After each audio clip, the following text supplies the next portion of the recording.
கதை கேட்க தயாராயிட்டீங்களா? Are you all ready to listen to a story? இன்றைக்கான வேதவசனத்தையும் கதையும் பார்ப்போமா? Shall we see today's Bible verse and a story? நமக்கு வாய்ப்புகள் வரும், நமக்கு ஏத்த மாதிரி வாய்ப்புகள் வரும் அப்படின்னு காத்திருக்கிறோம். We wait for opportunities, that is opportunities that are suitable for us. ஆனா வர்ற வாய்ப்பை நம்ம பிடிச்சுக்கிட்டாதான் அது நமக்கு பிரயோஜனமா இருக்கும். But we have to get hold of the opportunities that comes by us. That will be useful for us. சில நேரம் நமக்கு ஏத்த மாதிரி வரும்னு காத்திருந்தா நமக்கு வராமலே போயிடும், நேரமும் விரயமாகும். Sometimes when we wait for opportunities, we will not get it and also we will be wasting time. வேதம் என்ன சொல்லுகிறது என்று பார்க்கலாம். Let us see what the Bible says. பிரசங்கி 9:10 செய்யும்படி உன் கைக்கு நேரிடுகிற எதுவோ அதை உன் பலத்தோடே செய். Ecclesiastes 9:10 Whatever your hand finds to do, do it with your might. பாத்தீங்களா வேதம் என்ன சொல்லுதுன்னு? உங்க கைக்கு என்ன செய்யறதுக்கு நேரிடுதோ அதை முழு பலத்தோட செய்யணும் அப்படின்னு. See what the Bible says? Whatever comes by you, you have to do it with your full strength, full might. இந்த வசனத்தோட முதல் பகுதியை தான் நான் உங்களுக்கு வாசிச்சிருக்கேன். I have read the first part of this verse for you. ஒரு மனிதனுக்கு ஒரு விவசாயியோட பொண்ணை கல்யாணம் பண்ணிக்கணும்னு ஆசை. A youngster wanted to marry the farmer's daughter. அதனால அந்த விவசாயி கிட்ட போய் பொண்ணு கேட்டாரு. So he went to the farmer and asked for his daughter's hand in marriage.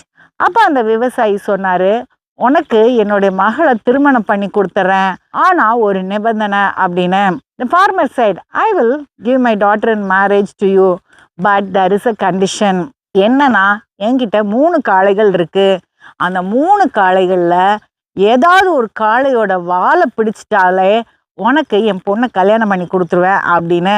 He said, I have 3 bulls and I will release them. You have to catch at least the tail of 1 bull. Then I will give my daughter in marriage for you. இவன் நினைச்சா, சரி வாழை தானே பிடிக்கணும், ரொம்ப சுலபமா இருக்கும் அப்படின்னு. He thought, okay fine, I have to catch hold of the tail only. It is easy only. சரின்னு இவன் அவருடைய பண்ணையில போய் ஒரு நாள் நின்னா. He went and stood in his farm. அப்போ அந்த மாட்டுக்கொட்டையோட கதவை திறந்து விட்டாங்க. They opened the door of the cow shed. உள்ள இருந்து வேகமா ஒரு பெரிய காளை ஓடி வந்தது. இது மாதிரி காளையை அவன் பார்த்ததே இல்லை. பயந்து போய் மீதி 2 இருக்குல்ல அதை பார்த்துக்கலான்னு விட்டுட்டான். அப்படியே கதவு பக்கமா போய் நின்றுக்கிட்டான். அந்த காளை வெளியே ஓடிடுச்சு. He saw a big bull running towards the gate when the cow shed's door was open. He had never seen such a big bull. He thought, there are 2 more bulls. Let me get hold of their tails. That bull ran outside of the farm through the gate. 2வது காளை வந்தது. அது முதல் வந்த காளையை விட ரொம்ப பெருசா இருந்தது.